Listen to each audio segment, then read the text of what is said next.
नर्मदेची आरती। ओम जय जगदानंदी मैया जय आनंद कंदी। ब्रह्मा हरिहर शंकर रेवा शिव हरि शंकर रुद्री पालंती। ओम जय जगदानंदी। देवी नारद शारद तुम वरदायक अभिनव पद चंडी। ओ मैया अभिनव पद चंडी। सुर नर मुनि जन सेवत सुर नर मुनि जन ध्यावत शारद पदवंती। ओम जय जगदानंदी। देवी धूम्रक वाहन राजत वीणा वादंती। ओ मैया वीणा वादंती। झुमकत झुमकत झुमकत झननन झननन झननन रमती राजंती। ओम जय जगदानंदी। देवी वाजत ताल मृदंगा सुरमंडल रमती। ओ मैया सुरमंडल रमती। तोडितान तोडितान तोडितान तुररड तुररड तुररड रमती सुरवंती। ओम जय जगदानंदी।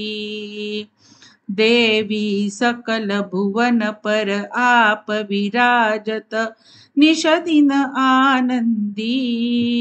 ओ मैया निश दिन आनंदी। गावत गंगा शंकर सेवत रेवा शंकर तुम भव भेटंती। ओम जय जगदानंदी। मैया जी को कंचन थाल विराजत अगर कपूर बाती। ओ मैया अगर कपूर बाती। अमर कंठ में विराजत घाटन घाट पूजावत कोटि रतन ज्योति। ओम जय जगदानंदी। मारे वाकी आरती जो कोई जन गावे। ओ मैया जो सुंदर गावे। भजत शिवानंद स्वामी जपत हरि हर स्वामी मनवांछित फल पावे। ओम जय जगदानंदी। ओम जय जगदानंदी मैया जय आनंद कंदी। ब्रह्मा हरिहर शंकर रेवा शिव हरि शंकर रुद्री पालंती। ओम जय जगदानंदी। नर्मदा मैया की जय। मी श्रीकांत वाटवे बोलतोय।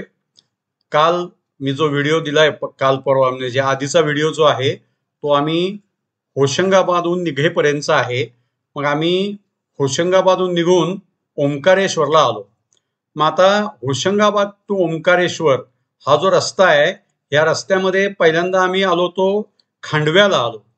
आता खांडवा हे गाव कशासाठी प्रसिद्ध आहे तर होशंगाबादहून खांडव्याला यायला साधारणपणे आम्हाला एक तासभर लागला असेल। तर खांडव्यामध्ये धुनीवाले बाबा म्हणून एक महाराज आहेत, खूप मोठे बाबा आहेत, त्यांचा प्रचंड मोठा आश्रम आहे, खूप मोठा विषय आहे।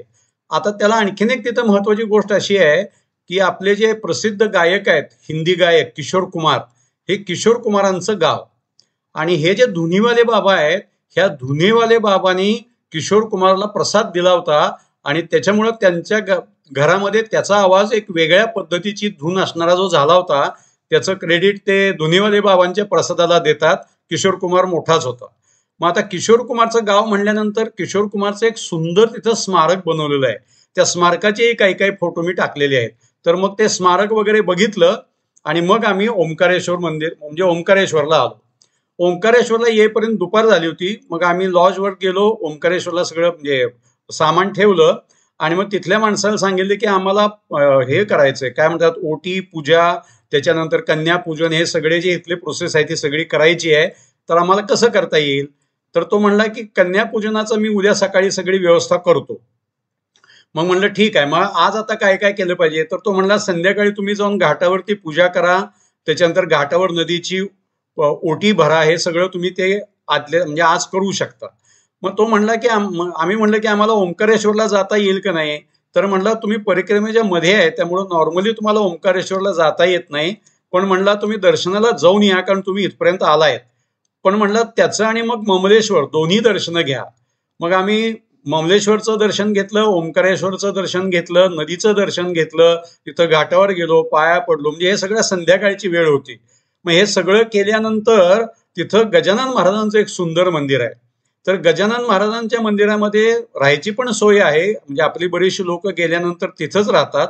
पण आमची व्यवस्था आम्ही वेगळीकडे केली होती. चालत चालत आम्ही गजानन महाराजांच्या मंदिरामध्ये गेलो आणि तिथं प्रसाद घेतला. त्याच्यानंतर तिथं नाश्ता जेवण व्यवस्थित असतं. त्यांचा आश्रमही खूप मोठा आहे. तिथून बाहेर पडल्यानंतर आणखीन 2-3 तिथं मंदिरं आहेत, मोठी मंदिरं आहेत. ती सगळी मंदिरं आम्हाला त्या काठावरची बघता आली. त्याच्यानंतर तिथं नावं असतात पाण्यात तुम्हाला घेऊन जायला, पण आम्हाला ते अलाउड नव्हतं, त्यामुळे आम्ही नावेच्या नादाला लागलो नाही. परंतु आम्ही ते सगळं बघून घेतलं. आणि मग संध्याकाळी आम्ही जेव्हा नदी किनारी आलो, म्हणजे नर्मदा तटावर आलो पुलाच्या खालच्या बाजूला, त्यावेळेला मग आम्ही तिथं म्हणजे आमच्या सगळ्या फिमेल मेंबर्सनी ओटी भरण्याचा कार्यक्रम केला. मग तिथं पूजा केली, मग तिथली आरती अटेंड केली. आरती दोन्ही बाजूला असते, त्यामुळे दोन्हीकडची आरती अटेंड करता येते, त्यामुळे आम्ही आरती अटेंड केली.